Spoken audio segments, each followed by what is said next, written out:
Welcome back to our channel student. तो आज हम लोग करने वाले हैं क्लास नाइन्थ ज्योग्राफी का, ठीक है, भूगोल का फर्स्ट चैप्टर जो है भारत की आकार और स्थिति का, उससे संबंधित जो प्रश्न है उसके प्रश्नों का उत्तर करेंगे।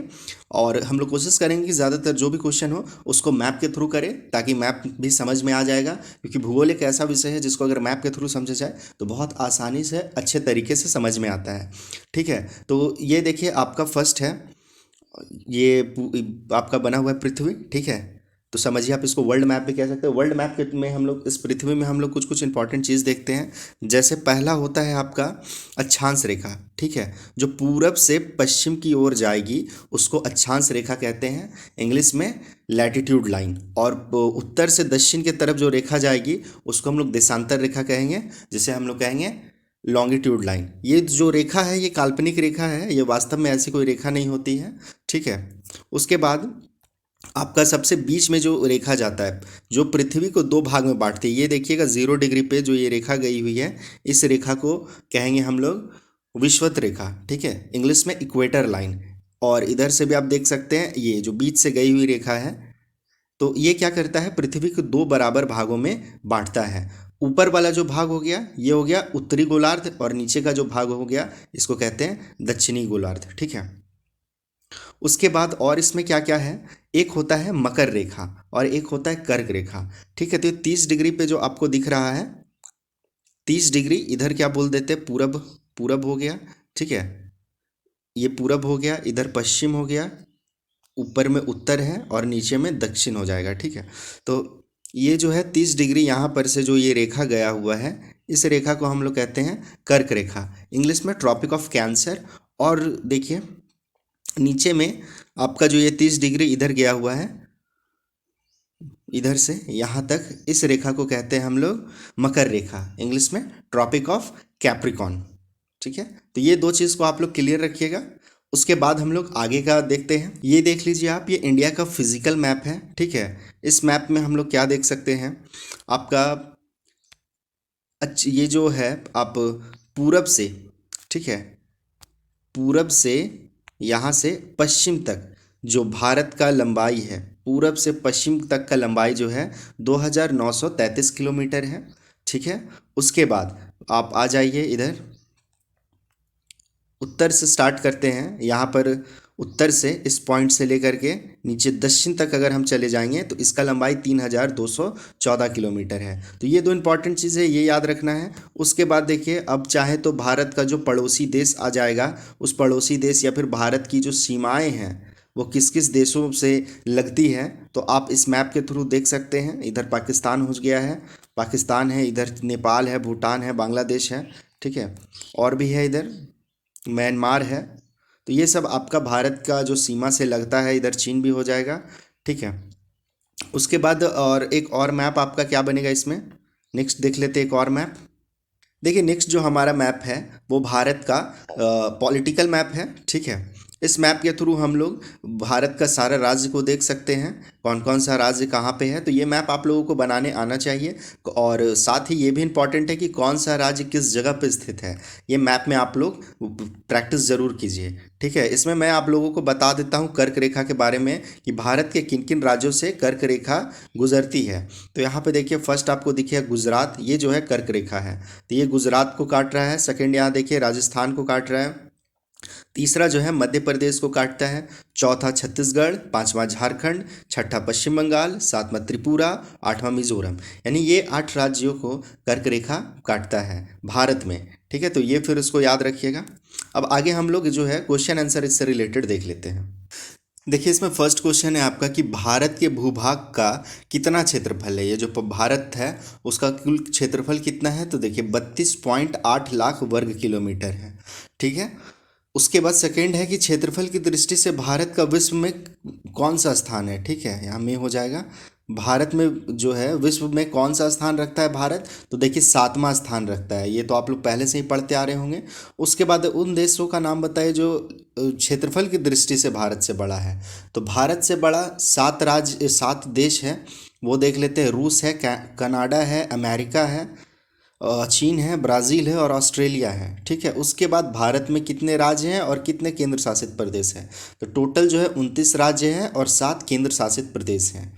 फिर भारत का सबसे पूर्वी देशांतर कौन सा है? तो सबसे पूर्वी देशांतर 97.25 पूर्वी। ठीक है, ये पूर्वी देशांतर है। उसके बाद आगे देखते हैं हम लोग, अरब सागर तथा बंगाल की खाड़ी में स्थित द्वीप समूहों का नाम लिखें। ठीक है, तो आप लोगों को बता दें, ये जो नीचे भारत का ये देखते हैं, तो इधर जो है आपका यहाँ पे आपका अरब सागर और एक तरफ हो जाएगा आपका बंगाल का खाड़ी। तो इस साइड जो हम लोग पूरब साइड में देखते हैं, यहाँ पे बंगाल का खाड़ी है और इधर अरब सागर है। ठीक है, तो अरब सागर और बताना है आपको बंगाल की खाड़ी में कौन कौन सा द्वीप समूह है। तो देखिए, अरब सागर तथा बंगाल की खाड़ी में स्थित द्वीप समूह अंडमान निकोबार द्वीप समूह है। ठीक है, अंडमान तथा निकोबार द्वीप समूह, श्रीलंका तथा मालदीव और दक्षिण इसमें जो है हमारे पड़ोसी देश, ये सब जो है आपका द्वीप समूह है। सब छोटा छोटा देखिएगा, यहाँ पे बना हुआ इस तरह से छोटा छोटा। उसके बाद देखिए, भारत का सबसे उत्तरी अक्षांश कौन सा है? तो सबसे उत्तरी अक्षांश जो है 37.6 है। ठीक है, उसके बाद देख लेते आगे कि भारत के उत्तर पश्चिम, उत्तर तथा उत्तरी पूर्व सीमा पर कौन सी पर्वत स्थित है? तो नवीनतम वलीम पर्वत है। ठीक है, उसके बाद सन 1869 में सुएज नहर के खुलने से भारत और यूरोप के बीच की दूरी कितनी कम हो गई थी? तो कुल जो दूरी कम हुआ था वो 7,000 किलोमीटर कम हो गया था। ठीक है, सुएज नहर आप पढ़िएगा तो विश्व के मानचित्र में आपको सुएज नहर दिखेगा। उसके बाद भारत और श्रीलंका को अलग करने वाली जल संधि कौन सी है? तो उसका नाम है पाक जल संधि। ठीक है, ये इंपॉर्टेंट है, इसको याद रखिएगा। भारत और श्रीलंका जो है, इधर श्रीलंका जो बना हुआ है, तो इसको जो अलग करता है इसका नाम है पाक जल संधि। उसके बाद भारत के 7 केंद्र शासित क्षेत्र कौन कौन से हैं? तो देखिए, याद रखिएगा ये भी, चंडीगढ़ है, दिल्ली है, दमन और दीव है, दादर एवं नगर हवेली है, पांडिचेरी है, लक्षद्वीप है, अंडमान तथा निकोबार द्वीप समूह है। उसके बाद भारत का सबसे लंबी तट रेखा वाला राज्य कौन सा है? सबसे लंबी तट रेखा वाला राज्य बताना है। ठीक है, तो ऐसे जो गुजरात बना हुआ, तो गुजरात जो है इसका सबसे लंबा तट रेखा है। उसके बाद भारत कौन से गोलार्ध में स्थित है? तो आपको मैंने अभी बताया था कि ये भारत, ये विश्व है, तो एक ऊपर में उत्तरी गोलार्ध हो गया, नीचे दक्षिणी गोलार्ध हो गया। तो भारत कौन से गोलार्ध में स्थित है? तो उत्तरी गोलार्ध में इधर स्थित है। ठीक है, फिर भारत का क्षेत्रफल विश्व के कुल भौगोलिक क्षेत्रफल का मतलब कितना है? तो 2.4%। ठीक है, कुल क्षेत्रफल जो है 2.4% है। उसके बाद सुनामी 2004 का प्रमुख परिणाम क्या रहा? 2004 में सबसे भयानक सुनामी आया था, इसका प्रमुख प्रभाव क्या हुआ था? तो भारत संघ राज्य का सबसे दक्षिणतम बिंदु, सबसे दक्षिणतम बिंदु जो है इंदिरा बिंदु कहा जाता है, जो सन 2004 का सुनामी लहर के कारण समुद्र में जलमग्न हो गया। मतलब वो दक्षिणतम बिंदु जो था वो समुद्र में डूब गया। फिर भारत की तट रेखा लगभग कितनी लंबी है? तो भारत की तट रेखा देखिएगा, ये जो पूरा बना हुआ है, ठीक है, भारत का जो तट रेखा बनेगा इस तरह से, तो इस जो तट रेखा है इसका कितना लंबाई है? ठीक है, तो 7,517 किलोमीटर है। उसके बाद गुजरात से अरुणाचल प्रदेश की स्थानीय सीमा को कितने घंटों का अंतर है? तो देखिए, 2 घंटों का अंतर है गुजरात से अरुणाचल प्रदेश का स्थानीय समय। ठीक है, स्थानीय समय के बारे में पढ़िएगा तो देखिए, इधर जो जैसे ऐसे क्या है, इधर जो है आपका सबसे पूर्वी छोर में है आपका क्या, अरुणाचल प्रदेश, और इधर सबसे पश्चिमी छोर में आपका हो जाता है गुजरात। ठीक है, तो इस दोनों के बीच का जो समय का जो मानक दूरी है वो 2 घंटे का है। उसके बाद आगे देख लेते हैं, भारत के 2 अंतिम अक्षांश देशांतर के बीच मापी गई दूरी क्या है? तो देखिए, 2,933।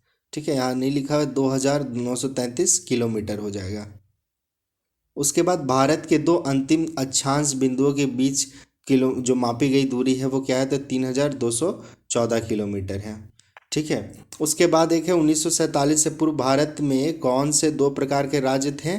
तो प्रांतीय राज्य थे और रियासती राज्य। तो यहाँ पे जो ज्योग्राफी का जो भी फर्स्ट चैप्टर से कुछ इंपॉर्टेंट क्वेश्चन बन रहा था उस चैप्टर को मैंने करवा दिया है, और मैं जल्द ही इसका एमसीक्यू रिलेटेड क्वेश्चन बना लूँगा। जो भी इंपॉर्टेंट क्वेश्चन है वो एमसीक्यू के थ्रू बना करके मैं उसका भी वीडियो बना दूंगा। तो ठीक है, अगर वीडियो अच्छा लगा हो तो प्लीज़ वीडियो को लाइक करेंगे और साथ ही अपने फ्रेंड लोगों के पास शेयर ज़रूर कर दें, और जो अब तक सब्सक्राइब नहीं किए वो चैनल को सब्सक्राइब ही कर दें।